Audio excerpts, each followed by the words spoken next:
So setup wise, I think in terms of grip pressure, we want to try and be a little bit loose on the grip. Don't let it grip too tight to sort of stop the movement. The movement's going to happen if you're sort of gripping it tighter. It's got to give away somewhere, and then just that collapsing causes the club to twist. Because this is your original backswing there, watching the club as your head goes back.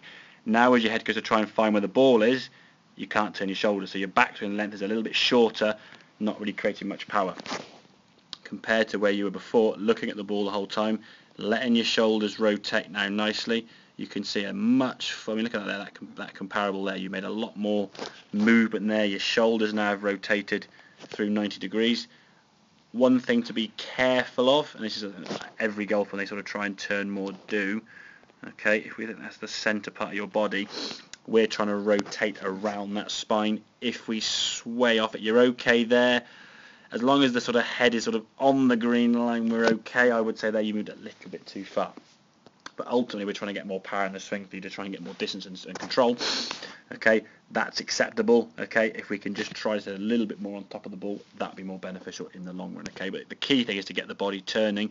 And now as we come back to the golf ball, moving left, there's much more width. Look at the width in that swing there. Now your arms are almost creating the same position there.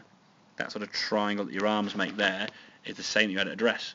But if we look at the position on this left-hand side when you come through, how it's all sort of collapsed in there with the arms pulling into your body, not really moving that much to the left-hand side, probably generally going to catch top of the golf ball or the end of the club on the toe here, because if the club starts here with arms, they're not locking straight, they shouldn't be locking straight, but your arms, if they sort of bend in this way, the club comes nearer to you, so therefore further from the golf ball, and that just creates the extra contact of this part of the club and shoots the ball off to the right there. So you swing through there now, nice fuller motion with the body. Overall, that's a very, very good movement, a good hitting impact position there. Moving through onto that left side, getting a nice strike.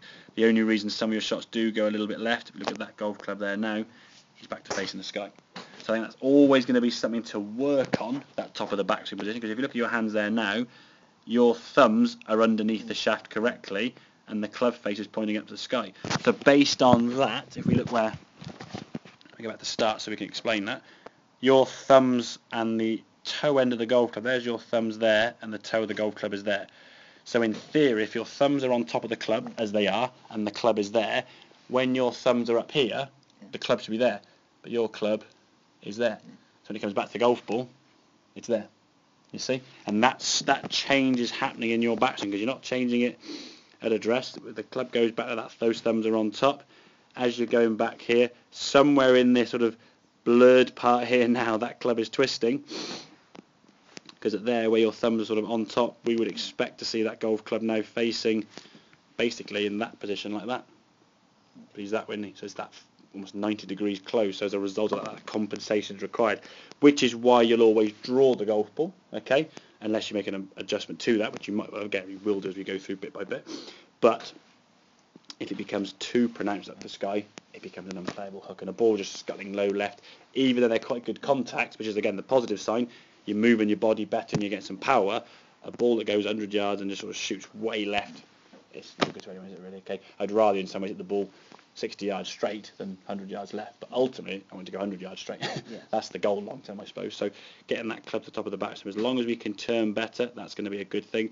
Keeping that club now, again, don't tighten the grip. The grip it tighter to stop that club from moving. If the hands are nice and loose, the club and the hands can work in harmony, so we go from there, top of the backswing, the club can be gripping it tight. It's got to give it, and when it gives, that relaxation in the hands on the way back, because you're losing the grip up here somewhere, you lose control. So make sense, yeah? Yeah. Happy with some of those shots? They're much better, to be fair, when you get that full backswing there, Alan, so keep that up.